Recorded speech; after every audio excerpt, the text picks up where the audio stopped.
వేల సంవత్సరాల నుండి ఎంతోమంది ఎన్లైటెండ్ పీపుల్, గురూస్, బాబాస్ మన మధ్యనే ఉన్నారు. వాళ్ళని చూడగానే కుతూహలంతో ఎన్నో ప్రశ్నలు వేస్తాం. Swamiji, is it possible to experience God అని ఒకడు అడుగుతాడు. If there is no God who created the universe అని ఇంకొకడు. దేవుడు అంటూ ఉంటే why do bad things happen to only good people baba అంటాం. కర్మ ఫలాన్ని నిర్ణయించేది ఎవరు? పునర్జన్మ ఉందా లేదా?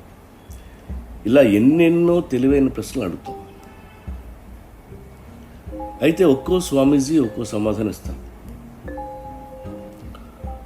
So that me through this me is talking to me అని వినబడుతుంది. మనం కన్ఫ్యూజ్ అయిపోతాం. 10,000 ఆన్సర్స్ ఫర్ వన్ క్వశ్చన్. మీరు వాట్ ఈజ్ లైఫ్ అని అందరినీ అడగండి. బెటా life is what happens when you are busy making other plans అని ఒక Swamiji. Life is a song, sing it అని ఇంకో బాబా చెప్తాడు. See, life is not about finding yourself, it's about creating yourself అని మరో గురువు. ఇలా రకరకాల సమాధానాలు వస్తాయి.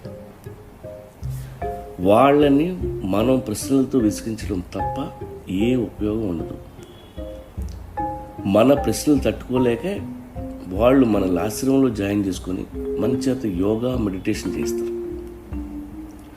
మెడిటేషన్ వల్ల థాట్లెస్ మైండ్ వస్తే మనలో పిచ్చి ప్రశ్నలు తగ్గించి కొంచెం మనల్ని కామ్ అయ్యేలా చేస్తారు. ఆశ్రమాల్లో జరిగేది ఇదే.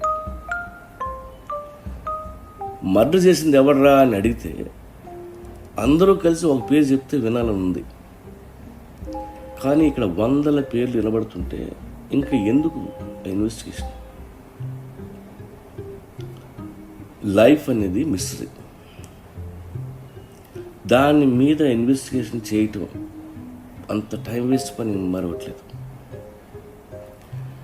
జీవిత పరమార్థం తెలుసుకోవడానికి బ్యాక్ ప్యాక్ వేసుకొని బయలుదేరద్దు. ఏ స్వామీజీని దయచేసి రకరకాల క్వశ్చన్స్ అడగద్దు. మీ ప్రశ్నలు ఎండ్లెస్, వాళ్ళ సమాధానాలు ఇంకా ఎండ్లెస్. ఎవరైనా ఏదైనా చెప్తే విందాం తప్ప ఏమీ అడగద్దు. దానివల్ల ఉపయోగం లేదు.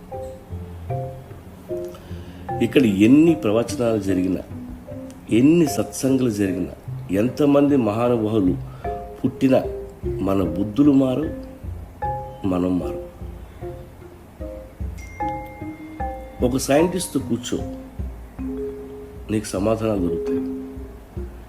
అదే స్వామీజీతో కూర్చో, నీకు కూడా ఆయనలాగే గడ్డం పెరుగుద్ది. లైఫ్ గురించి, సోల్ గురించి, ఎగ్జిస్టెన్స్ గురించి వేసే ప్రతి ప్రశ్న యూజ్లెస్. పర్పస్ ఆఫ్ లైఫ్ ఏంటని ఒక ఏనుగు ఇంకో ఏనుగుని అడగదు. కర్మ సిద్ధాంతం గురించి ఏ 2 సింహాలు కూర్చుని మాట్లాడుకో. కాబట్టి అనంతాన్ని తవ్వకూడదు, పరమార్థాన్ని కెలకూడదు. ఈ మిస్టరీ లైఫ్ని మిస్టరీగా చూస్తూ ఎప్పటికప్పుడు సర్ప్రైజ్ అవుతూ ఎంజాయ్ చేస్తూ మిగతా యానిమల్స్లా గడిపేయడమే సరైన పద్ధతి.